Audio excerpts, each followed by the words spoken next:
कि अपमान का बोध उसी को होता है जिसको सम्मान की बहुत इच्छा होती है। जिसको सम्मान की इच्छा नहीं है ना, उसको अपमान का बोध नहीं होता। जो पहले ही विचार करके आया है कि वहां जाऊंगा तो ऐसी अगवानी होगी, ऐसे बैठाया जाएगा, ऐसे मुझसे पूछा जाएगा, ऐसे मेरे से बातें की जाएंगी, वो पहले ही सोच करके आया है। वो पहले ही सम्मान सोच के आया है। और जैसा उसने सोचा उसका 1% भी यदि उसको नहीं मिला तो उसको अपमान लगता है, मेरा अपमान हो गया। सम्मान की इच्छा जिसको होती है, अपमान का बोध उसी को होता है। इसलिए सम्मान की इच्छा कभी रखो मत, तो सामने वाला तुम्हारा जानबूझ के अपमान करेगा भी तो भी तुमको पता नहीं चलेगा कि मेरा अपमान हुआ। नरसिंह मेहता, उनके बेटे का ब्याह पक्का हुआ एक बहुत बड़े व्यापारी से। बहुत ध्यान से सुनना, बहुत बड़े व्यापारी की बेटी से उनके बेटे का ब्याह पक्का हो गया। तो जब बेटी का ब्याह पक्का हो जाता है तो तब भी राय देने वाले बहुत आते हैं। बोले कहां शादी कर रहे हो? बोले वहां शादी कर रहे। अच्छा रुको, हम पूछताछ करवाते हैं, कैसा परिवार, कैसा खानदान, कौन कहां के क्या है। तो किसी ने, जलने वालों ने कहा कि भाई ये नरसिंह मेहता दीनहीन सा व्यक्ति, और उसके घर में इतने खरबपति आदमी की बेटी आएगी। उसने जाकर के बेटी वालों के कान भर दिए। बोले तुमने अपनी बेटी की शादी किससे कर दी? बोले क्यों? बोले ये जो नरसिंह मेहता है ना, इसके यहाँ तो सुबह भोजन बन जाए तो शाम को खाने को कुछ नहीं होता, इनको भीख मांगनी पड़ती है, आदि आदि ना जाने क्या क्या बातें बना बना करके बेटी वालों को बता दी और कह दिया कि तुम रिश्ता तोड़ दो, इसी में ही भलाई है। तो बेटी वालों ने सोचा देखो ऐसे सीधे कह देना कि हम शादी नहीं कर सकते, ये तो बहुत गलत होगा, कोई और तरीका बताओ। तो एक ने आके तरीका बताया। बोले नरसिंह मेहता जी आप एक काम करो, लड़के वालों से कहो कि हमारी मति अनुसार, हमारी इच्छा अनुसार बारात होनी चाहिए आपके बेटे की, तो हम शादी करेंगे अपनी बेटी की। बोले क्या लिखें? बोले उसमें भर दो, चिट्ठी पूरी भर के भेजो, इतने हाथी होने चाहिए, इतने घोड़े होने चाहिए, इतने ऊंट होने चाहिए, इतने बैंड बाजे होने चाहिए, इतने नंगाड़े वाले होने चाहिए, इतने स्वापा वाले होने चाहिए, इतने लाइट वाले होने चाहिए। अब उस समय लाइट तो नहीं रहती होगी, मसाल वाले होने चाहिए, और आदि आदि इतना लिख दिया, इतना लिख दिया। बोले कि इतना लिख दो कि नरसिंह मेहता पढ़ते ही खुद ही मना कर दें कि भैया हमारी सामर्थ्य नहीं है, हम ब्याह नहीं कर सकते। बेटी वाले बोले हाँ ये बात ठीक है। उन्होंने सब लिख दिया, इतने घोड़े, इतने हाथी, इतने ये, इतने वो, इतना ये, इतना अगर आप बारात में ला सको तो बारात लेके आना, नहीं तो हम अपनी बेटी का ब्याह आपके यहां नहीं करेंगे। पत्र लिख करके ऊपर लिख दिया जय श्री कृष्ण, भेज दिया नरसिंह मेहता के यहाँ। डाकिया आया, नरसिंह मेहता बैठे थे। कौन है भैया? बोले अरे हम पत्र लेके आए हैं। कहां से लाए हो? बोले वहां से लाए हैं, आपकी जहां बेटे का शादी नक्की हुई है वहां से लेके आए हैं। बोले अच्छा लाओ। पत्र जैसे ही दिया तो पत्र के ऊपर लिखा था जय श्री कृष्ण। नरसिंह मेहता बोले ये मेरा पत्र नहीं है, तो ठाकुर जी का पत्र है। पढ़ा ही नहीं उन्होंने, सीधे जाके ठाकुर जी के चरणों में रख दिया। बोले लाल जी किसी ने आपके नाम से पत्र भेजा है, पढ़ लेना क्या है, अब दूसरे का पत्र नहीं पढ़ना चाहिए, हम इसको नहीं पढ़ेंगे, आप देख लेना किसने भेजा, क्या भेजा, आप पढ़ लेना। और नरसिंह मेहता को कोई अता पता नहीं। वहां बेटी वाले इंतजार कर रहे हैं कि नरसिंह मेहता का कोई संदेश आए। रोज डाकिया को बोलते हैं वहां क्या चल रहा है? बोले सब व्यवस्थाएं चल रही हैं वहां। तो नरसिंह मेहता को पत्र दिया था। बोले पत्र दिया, उन्होंने स्वीकार किया। बोले अच्छा पढ़ लिया होगा फिर तो नरसिंह मेहता ने। बोले तो फिर अभी तक क्यों नहीं कहा कि मैं व्यवस्था नहीं कर सकता? इतने में ही शादी का दिन पास आया और बारात आनी थी, वो दिन करीब आया। बेटी बोली मैं श्रृंगार करूं। बोले बेटा रुक जा, पहले देखने दे, बारात आवे तो श्रृंगार करियो। इतने में ही गांव के लोग दौड़े दौड़े आए। बोले महाराज आपकी बेटी के लिए बारात लेकर के आ गए नरसिंह मेहता। बोलो कहाँ है, दिखाओ दो। बोले यहां से नहीं दिखाई देगी तो ऊंची पहाड़ी पे चलो, वहां से देखो। ऊंची पहाड़ी पर जाकर के देखा तो जहां तक दृष्टि जा रही थी घोड़े, हाथी और महाराज जितना उसमें लिखा था उससे कई गुना ज्यादा हो गया और बारात आ रही थी। स्थिति क्या हुई?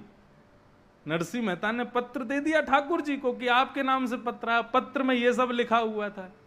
ठाकुर जी ने मन में विचार किया, नरसिंह मेहता ने पत्र खोल के देखा तक नहीं है। हम लोग क्या करते हैं, जब स्थिति बिगड़ी हुई होती है तब ठाकुर जी के चरणों में सौंपते हैं, लेकिन नरसिंह मेहता को तो पता ही नहीं था कि स्थिति बिगड़ गई है। ठाकुर जी को दिया, ठाकुर जी बोले अब तो जिम्मेवारी हमारी। तो यहां से नरसिंह मेहता लेके तो निकले थे 5 लोगों को बारात में, लेकिन चलते चलते देख रहे हैं तो यहाँ गली में से कुछ हाथी आ गए, उनको लेकर के चलने लगे। इतने में ही कुछ घोड़े आ गए, इतने में कुछ और सज धज के बढ़िया स्वापा बांधने वाले आ गए। उन्होंने आकर के नरसिंह मेहता को स्वापा बांध दिया, बेटा को बढ़िया तैयार कर। चलते फिरते गली मोहल्ले के इतने लोग जुड़ते चले गए, जुड़ते जुड़ते जुड़ते महाराज किलोमीटरों लंबी बारात। और बारात का सबसे बड़ी विशेषता क्या थी? लड़की वालों ने जब ऊपर से देखा तो बारात तो लंबी थी ही, लेकिन सबसे आगे देखा तो सबसे आगे सुंदर मदमस्त हाथी के ऊपर शंख चक्र गदा पद्मधारी श्रीमन नारायण बारात लेकर के आ रहे हैं, नरसिंह मेहता के बेटा की। ये स्थिति है। तो अहमता और ममता, इस विषय पर हम चर्चा कर रहे थे। लोग सम्मान के भूखे होते हैं, इसलिए अपमान बोध होता है। और ये सम्मान अपमान ये सब बोध होना, ये सब क्यों होता है? क्योंकि हमारे भीतर अहमता है। तो पहला दुख का कारण क्या है? अहमता। अहमत्व को त्यागो। किस बात का अहम करते हैं हम लोग?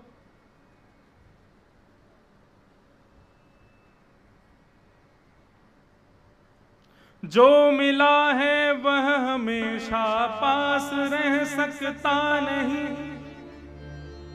कब बिछुड़ जाए ये कोई राज कह सकता नहीं। जिंदगानी का खिला मधुबन किसी का है दिया, मैं नहीं मेरा नहीं यह तन किसी का है दिया। जो भी अपने पास है यह धन किसी का है दिया। तो फिर हम अभिमान क्यों करते हैं जब हमारा है ही नहीं कुछ भी? किसी को स्वरूप का अभिमान, किसी को धन का अभिमान, किसी को अपनी बुद्धि का अभिमान, किसी को अपनी सुंदर पत्नी का अभिमान। किस बात का अभिमान? अहमत्व नहीं। तो पहला दुख का कारण अहम है पिताजी, उसको छोड़ो। और फिर दूसरा दुख का कारण क्या है? यहां पर पता है गोकर्ण जी महाराज कहते हैं, मानव खुद को शीशा में देखता है, बाल काटता है, अपने सुंदर स्वरूप को देख के खुश हो जाता है, देखो मैं कितना सुंदर बनाया भगवान ने मुझे। लेकिन पिताजी यदि उसी मानव के शरीर के एक एक अंग को अलग कर दिया जाए, त्वचा अलग, मांस अलग, हड्डी अलग, रुधिर अलग, ये सब कुछ अलग कर दिया जाए, तो वो कभी स्वीकार नहीं कर सकता अपने अंग को कि ये मेरा अंग है। इतना कुरूप है ये भीतर से। एक प्रकार से केवल भार पलस्तर है हमारे चेहरे पर, हमारे अंग पर, जिससे लोग लुभा जाते हैं, लोग रीझ जाते हैं। तो अहमत्व का त्याग करो। और दूसरा पिताजी, इस शरीर से संबंध रखने वाले जितने भी हैं, जिनको तुम मेरा कहते हो, इन सबसे ममत्व। देखो मैं ये नहीं कह रहा पत्नी बच्चों सबको छोड़ दो, उनके प्रति ममता मत रखो। जब मृत्यु होती है ना, तो जिन जिन को तुमने मेरा कहा था सारे मेरे यहीं खड़े रह जाते हैं, एक भी संग नहीं जाता। बच्चे ईमेल करते हो, पिताजी कहाँ हो, स्वर्ग में हो कि नरक में हो कि वैकुंठ पहुंच गए, कहाँ हो? फेसबुक तो वहां चलता नहीं है, नेटवर्क वहां आते नहीं कि पता चल जाए पिताजी सेल्फी डाल रहे हैं ठाकुर जी के संग में कि यमराज के संग में है। कोई साथ नहीं जाएगा।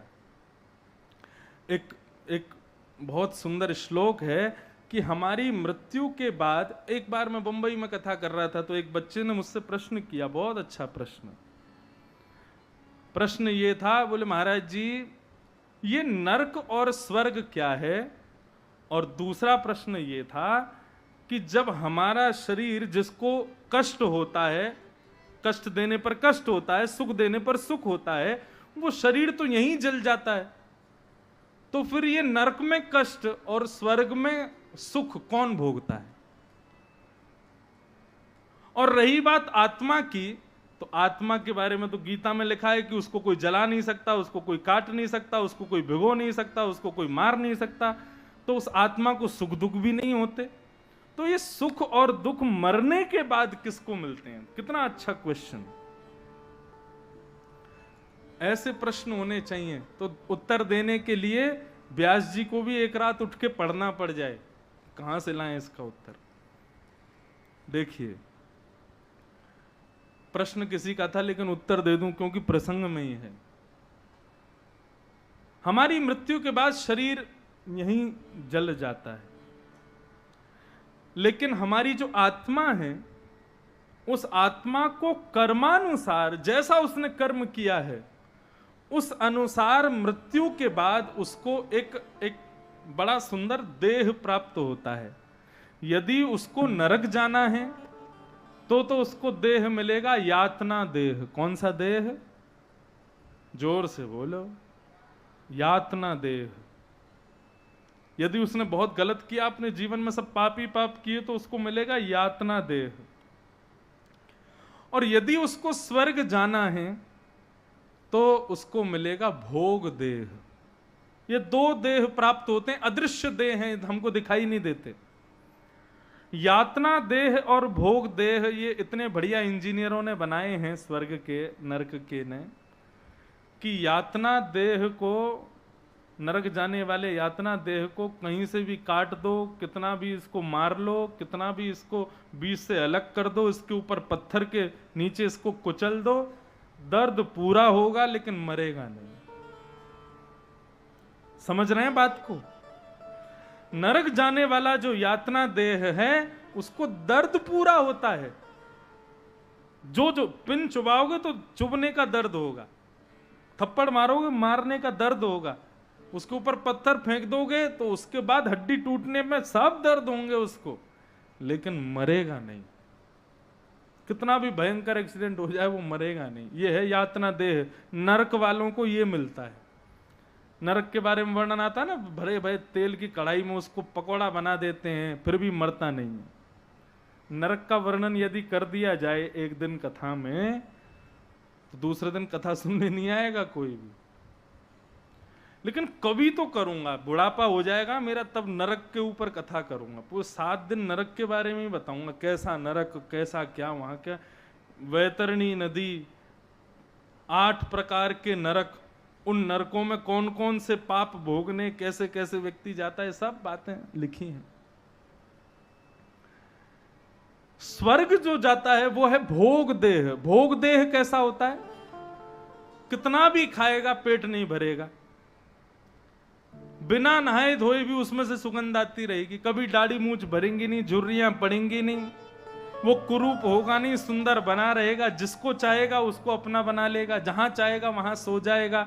ये होता है भोग देह। ये मिलता है मृत्यु के बाद।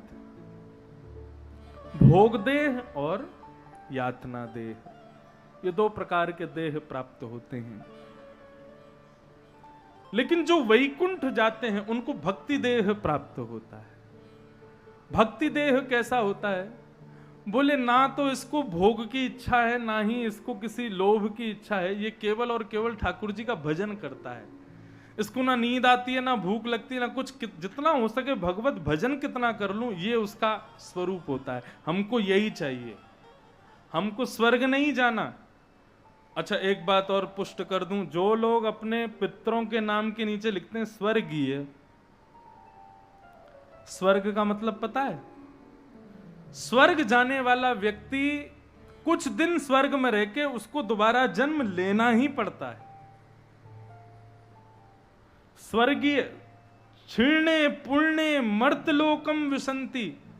आपने जितने पुण्य किए उतनी देर आप स्वर्ग में रहोगे, जैसे ही आपके पुण्य खत्म हुए आपको तुरंत फिर से पृथ्वी पर फेंक दिया जाएगा। स्वर्ग is just like 5 star hotel. 5,000 रुपए काउंटर पर जमा करो और एक रात होटल के रूम का लुफ्त उठाओ। ऐसे ही पृथ्वी पर खूब गंगा स्नान करो, आश्रम बनवा दो, वैष्णवों को भोजन करा दो, संतों की सेवा कर दो, ये सारे पुण्य इकट्ठे कर लो। इसके बदले क्या मिलेगा? मृत्यु के बाद स्वर्ग मिल जाएगा। वहां पर खूब भोगो, जो करना है वो करो, लेकिन तुम्हारे पुण्यानुसार जैसे ही तुम भोगते चले जाओगे पुण्य खत्म होते चले जाएंगे। इतने में ही 2 गण आएंगे और कहेंगे बेटा आप जाओ यहां से। आप कहोगे थोड़ी देर रहने तो, बोले यहां रहना है तो फिर से पृथ्वी पे जाओ, फिर से पुण्य करो, फिर यहां आना। यह है स्वर्ग।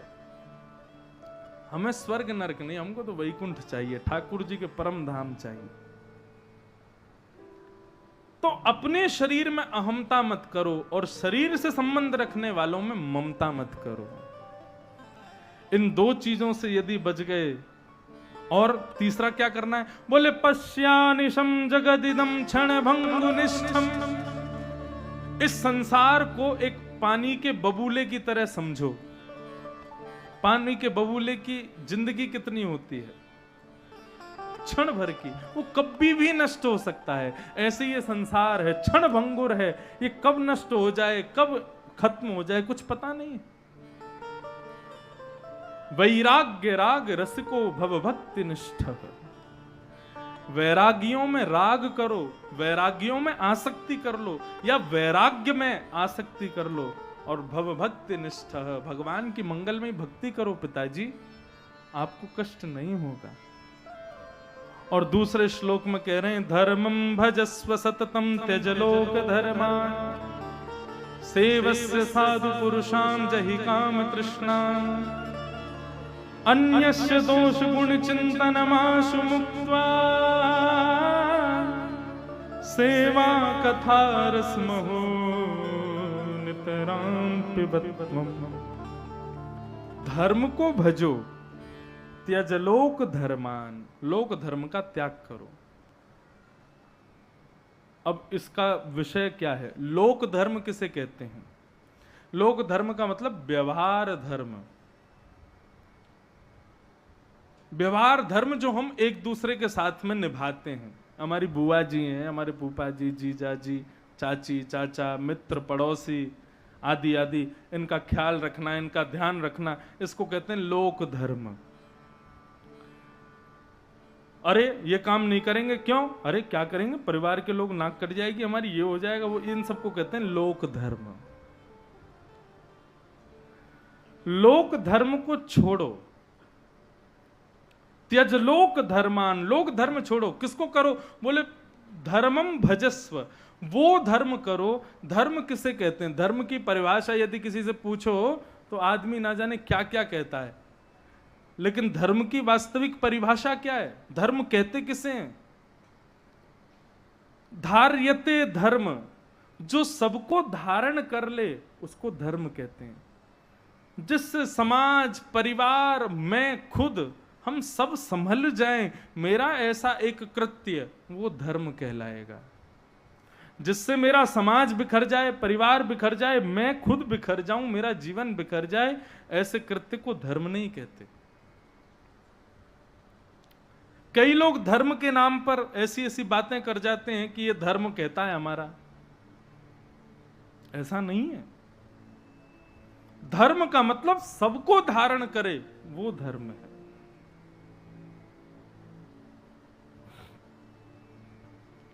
धर्मम भजस्व, और क्या करो? सेवस्य साधु पुरुषां जहि काम तृष्णा, साधु पुरुषों की सेवा करो। अब यहां साधु का नाम लेते ही लोगों के मन में क्या आ जाता है? पीले वस्त्र पहनने वाले, जटाएं रखने वाले, बड़ी बड़ी दाढ़ियां रखने वाले, खड़ाऊं पहनने वाले, तिलक लगाने वाले, यही साधु होते हैं। नहीं। वृक्षः कबहु न फल भके, नदी न संचय नीर, परमारथ के कारण साधु धरा शरीर। जो भी परमार्थी है वही साधु है। जो समाज की सेवा करता है, सबकी सेवा ही जिसका परम धर्म है, ऐसा व्यक्ति यदि पैंट शर्ट भी पहनता है, जीन्स भी पहनता है, वो साधु है। और पीले वस्त्र पहनता है, लेकिन समाज की सेवा करना आदि इन सब में बिल्कुल रुचि नहीं है, बड़ी बड़ी जटाएं रख ली, तो ऐसा व्यक्ति स्वरूप से साधु हो सकता है लेकिन अंदर से साधु नहीं है। साधु अंदर से हो, साधु हृदय से हो। अन्यस्य दोष गुण चिंतन माश मुक्त्वा, सबसे विशेष बात, दूसरों में दोष और गुण देखना बंद कर दो।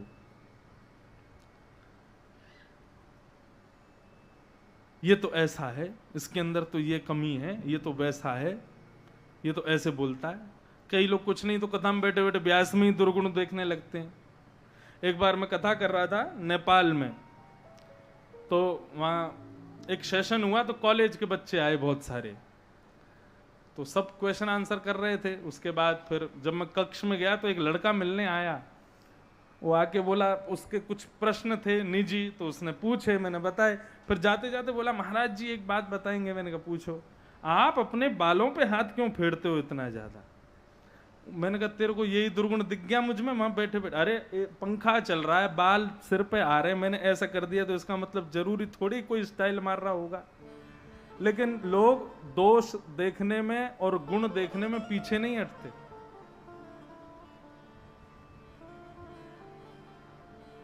अन्यस्य दोष गुण चिंतन माश मुक्त्वा, दूसरों में ज्यादा दोष गुण मत देखा करो। अच्छा, दोष गुण देखने की जो इच्छा हमारे हृदय में आती है, ये किस वजह से आती है?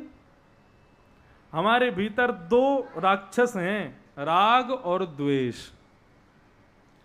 गोपाल जी ने मुझे माला पहना दी, मुझे लिफाफा दे दिया, दक्षिणा दे दी, इनके प्रति मुझे क्या हो गया? राग हो गया। इनके प्रति मेरा राग हो गया। अब तो मैं इनका कथा में भी नाम ले रहा हूं, इनका खूब प्रशंसा कर रहा हूं, इनके बारे में खूब बढ़िया बोल रहा हूं। इसलिए नहीं बोल रहा कि मुझे राग हो गया, कहीं गलत मत लेना। मैं एक एग्जाम्पल दे रहा हूं। राग किसमें होता है? किसी ने आपका अच्छा किया तो आपको फिर उसके दुर्गुण दिखाई नहीं देंगे, आपको लगेगा ये सबसे बढ़िया है। लेकिन किसी व्यक्ति ने,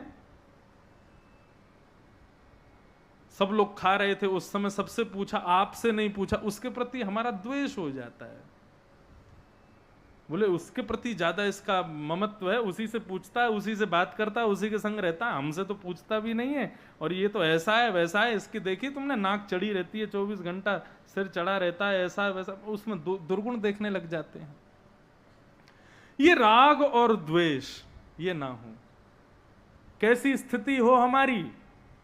कोई तुम्हें माला पहनावे तो उसके प्रति राग नहीं, और कोई तुम्हें गाली दे जाए तो उसके प्रति द्वेष नहीं। सबके प्रति सम रहो। कैसे रहो? सम। समत्व सुनने में जितना आसान है, करने में उतना ही कठिन है। लेकिन ये गुण किसमें था? भगवान बुद्ध में था ये गुण। उनको कोई आकर के माला पहनाता, उनकी बहुत प्रशंसा करता, तो वो उससे खुश भी नहीं होते थे। और कोई आकर के बुद्ध भगवान को गालियां देता था तो बल्कि उल्टा उसके चरण छूते थे, तो बोलते थे तूने मुझे कितना कुछ सुना दिया, कितना कुछ दे दिया, मुझे यहां तक भर दिया, लेकिन भैया मैं अभागा, तुझे कुछ नहीं दे पा रहा हूं, मेरे पास कुछ है ही नहीं। ऐसे भगवान बुद्ध। कहने का अभिप्राय, कोई तुम्हारा बहुत भला करे उसके प्रति कृतघ्न तो रहो, लेकिन वही तुम्हारा सर्वस्व है, उसी के ही नाम गुणगान कर रहे हो, उसी की सब जगह चर्चा कर रहे हो, ऐसा राग नहीं होना चाहिए। और कोई तुमको यदि दो अपशब्द कह दे तो उसके प्रति द्वेष नहीं होना चाहिए, सबके प्रति सम रहो। समत्व। सेवा कथा रसमहो नितराम पिबत्वम। ये मेरे बताए गए जो कुछ गुण हैं, ये कौन कह रहे हैं? गोकर्ण जी महाराज। कौन कौन से? एक बार रिवीजन कर लो। सबसे पहला अहमत्व का त्याग, दूसरा ममत्व का त्याग, तीसरा लोक धर्म का त्याग, चौथा साधु पुरुषों की सेवा, पांचवा दूसरों में दोष गुण देखना बंद करो। ये 5 गुण तुमने अपना लिए तो क्या होगा? सेवा में, कथा में तुमको रस आने लग जाएगा, तुम्हारा प्रवेश हो जाएगा। सेवा कथा रसम हो नितराम पिबत्वम। पिताजी फिर जीवन में कभी कष्ट नहीं रहेगा। ये 5 चीजें अपना लो बस। ये बात गोकर्ण जी ने कही, तुरंत आत्मदेव जी ने प्रणाम किया और भागवत का आश्रय लेकर के अपने जीवन को सफल बनाया। इस प्रकार इसको गोकर्ण गीता कहते हैं। ये 2 श्लोकों में गोकर्ण जी ने ये भाव सुनाया। तत्पश्चात जो धुंधुकारी पुत्र था, एक दिन वैश्याओं ने उसको मार दिया और वो एक प्रेत बन गया। एक पद में लगभग कथाओं में गाता हूं कि भूत कौन बनता है। पहली बात, भूत होते हैं कि नहीं होते? होते हैं। भूत होते ही हैं, निश्चित होते हैं। लेकिन आप यदि ये पूछो, प्रश्न ये नहीं होना चाहिए भूत होते हैं कि नहीं होते, प्रश्न ये होना चाहिए कि महाराज जी भूत बनता कौन है? ऐसा कौन सा कृत्य है कि आदमी उस कृत्य को करने के बाद भूत बन जाता है? तो सुनो, सरस माधुरी जी कहते हैं अपने पद में, बंधु मुझे ना भजन से ज्यादा प्रिय पद लगते हैं। आपको भाएंगे और मुझको भाएंगे तो इस कथा में पदों का गान करूंगा। पद में नाचने की इच्छा नहीं होती, लेकिन रोम रोम प्रसन्न हो जाता है। सूरदास, तुलसीदास, मीराबाई ये लोग भजन नहीं गाते थे, ये पद गाते थे। सरस माधुरी जी कहते हैं भूत कौन है? भजन बिन नर मरगट के भूत, भजन बिन नर मरगट के भूत, भजन बिन नर मरगट के भूत, भजन बिन। सब लोग यदि पीछे दोहरा करके गाओगे साथ में करताल बजा के, आनंद आएगा। भूत कौन है? आप सब लोगों को कॉन्ग्रेचुलेशंस है। क्यों? क्योंकि आप लोग कुछ भी हो जाए मृत्यु के बाद भूत नहीं बनोगे। क्यों? कथा सुन रहे हो, भजन कर रहे हो, ठाकुर जी का गुणानुवाद कर रहे हो, जगन्नाथ भगवान का स्मरण कर रहे हो, श्री वृंदावन बिहारी लाल को प्रणाम कर रहे हो, संत जनों को देख करके वंदन कर रहे हो, प्रसाद पा रहे हो, कीर्तन भजन में करताल बजा रहे हो, तो फिर भूत नहीं बनोगे। इसलिए शुभकामनाएं हैं आपको। जो कथा नहीं सुनते, भजन नहीं करते, कीर्तन में करताल नहीं बजाते, ठाकुर जी का चिंतन नहीं करते, वही भूत बनते हैं। ओ भजन बिना नर मरगट के भूत, भजन बिना नर मरगट के, हे भजन बिना नर मरगट के भूत, भजन बिना नर मरगट के। ओ श्यामा श्याम रटे रसना सो, श्यामा श्याम श्यामा श्याम रटे रसना सो, श्यामा श्याम रटे रसना सो, तिनको जान सपूत हो, तिनको भजन बिन नर मरगट के भूत, भजन बिन हे भजन बिन नर मरगट के भूत, भजन बिन नर मरगट के।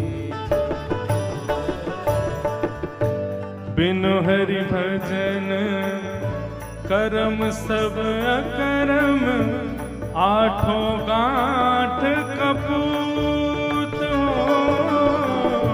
बिन हरि भजन करम सब अकरम, आठों गांठ कपूत। सरस माधुरी जी क्या कह रहे हैं? भजन बिन नर मरगट के भूत। श्यामा श्याम रटे रसनासों तिनको जान सपूत। बिनु हरि भजन करम सब अकरम। बिना भगवान के भजन किए हम जो कुछ भी कर्म कर रहे हैं वो सब अकर्म है। अब चाहे तुम बिजनेस कर रहे हो, चाहे तुम जॉब कर रहे हो, लेकिन बिना हरिस्मृति किए कर रहे हो, बिना भगवान को स्मरण किए कर रहे हो, तो आप कितनी भी मेहनत कर रहे हो वो सब अकर्म हो जाएगा। इसलिए क्या करें? सब करो, संसार में जो काम मिल जाए वो करो, लेकिन हरिस्मृति करते हुए करो, ठाकुर जी को याद करते हुए करो। सुबह घर से जब दफ्तर जाओ ठाकुर जी को प्रणाम करके जाओ, दफ्तर पर जब पहुंच जाओ तब ठाकुर जी को प्रणाम करो, दफ्तर से वापस आओ तब ठाकुर जी को प्रणाम करो, रात्रि में सोते समय फिर प्रणाम करो। ये 4-5 बार केवल भगवान को प्रणाम करने मात्र से आपके सारे अकर्म कर्म बन जाएंगे। बिन हरि भजन कर्म सब अकर्म, आठों काठ कपूत हो।